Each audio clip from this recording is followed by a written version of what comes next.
Video આવો, છેલ્લે મહેમાન સુધી આવો. જોજો, બહુ દેવ, મજા જા આવશે. બેટા, મહેમાન માટે જમવામાં હારામારી મીઠાઈ લેતો આય. હા તો લેતો હાલો.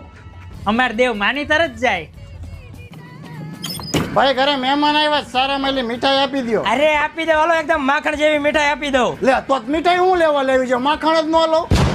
ભાઈ ઘરે મહેમાન આવ્યા હારા મેલું માખણ આપી દ્યો. એકદમ મીઠું મધ જેવું માખણ આપી દો. તો મધ જ ન લઉં, માખણ હું લેવા લેવું જોઈએ.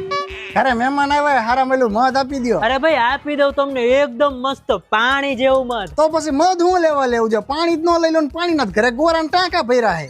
અલા ખાલી હાથ કેમ આવ્યો? મીઠાઈ લઈને કેમ નો આવ્યો? ના પપ્પા એમાં થયું એવું ને કે મીઠાઈ નું માખણ ને માખણ નું મધ ને મધ નું પાણી થયું તે. મારો દીકરો, મારું લોહી, મને તારી માથે ગર્વ છે.